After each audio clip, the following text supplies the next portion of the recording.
اب آئیے ہم چاشت کی نماز کے بارے میں جانتے ہیں۔ چاشت کی نماز اسی کو صلاۃ الاوابین کہا جاتا ہے، جیسا کہ صحیح مسلم کی حدیث سے ہمیں یہ پتہ چلتا ہے۔ علماء نے اس کو بھی سنت مؤکدہ میں شمار فرمایا۔ متعدد حدیثوں میں اس کی پڑھنے کی فضیلت وارد ہے۔ حضرت ابو ذر رضی اللہ تعالیٰ عنہ بیان فرماتے ہیں، نبی کریم صلی اللہ علیہ وسلم نے فرمایا، یصبح علی کل سلامہ من احدکم صدقہ، تمہارے ہر جوڑ کے بدلے ہر روز صدقہ کرنا تمہارے اوپر ضروری ہوتا ہے۔ فکل تسبیحۃ صدقہ، چنانچہ ایک بار سبحان اللہ کہنا ایک صدقہ ہے۔ وکل تحمیدۃ صدقہ، الحمدللہ کہنا صدقہ ہے۔ وکل تہلیلۃ صدقہ، لا الہ الا اللہ کہنا صدقہ ہے۔ وکل تکبیرۃ صدقہ، اللہ اکبر کہنا صدقہ ہے۔ وامر بالمعروف صدقہ، نیکی کا حکم دینا صدقہ ہے۔ ونہی عن المنکر صدقہ، برائی سے روکنا صدقہ ہے۔ ویجزئ من ذلک رکعتان یرکعہما من الضحیٰ، البتہ چاشت کے وقت 2 رکعت ادا کر لینا ان سب سے کفایت کر جاتا ہے۔ اللہ اکبر۔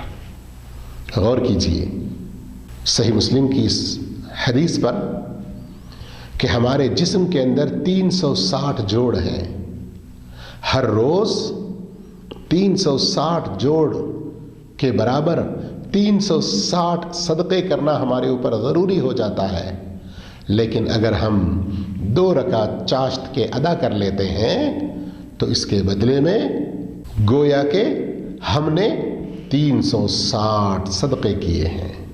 اللہ قبول فرمائے اور ہم سب کو عمل کی توفیق عطا فرمائے۔ حضرت ابو ہریرہ رضی اللہ تعالیٰ عنہ بیان کرتے ہیں، جیسا کہ صحیح بخاری اور صحیح مسلم کی حدیث ہے، اوصانی خلیلی بثلاث لا ادعوہن حتی اموت، صوم 3 ایام، صوم 3 ایام من کل شہر، وصلاۃ الضحیٰ ونوم علی وتر۔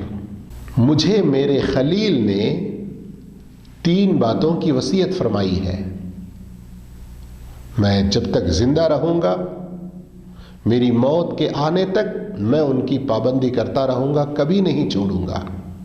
ایک، ہر مہینے 3 دن کے روزے رکھنا۔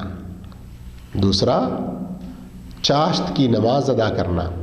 تیسرا، سونے سے پہلے وتر پڑھنا۔ چاشت کی نماز کے اس کے علاوہ بھی اور کئی سارے فضائل ہیں۔ مثال کے طور پر جو 2 رکعت چاشت کی نماز روزانہ پابندی سے پڑھتا ہے، اس کو روزانہ 1 عمرہ کرنے کے برابر ثواب ملے گا، جیسا کہ ابو داؤد میں ہے۔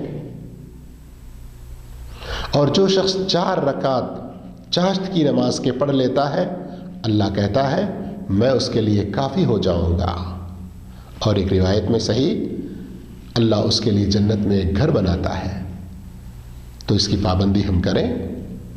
چاشت کی نماز ادا کرنے کا افضل وقت جب دن چڑھ کر اوپر آئے اور سورج کی گرمی بڑھ جائے، یعنی زوال سے پہلے پہلے۔ البتہ یاد رہے زوال شمس کے ساتھ میں اس کا وقت ختم ہو جاتا ہے۔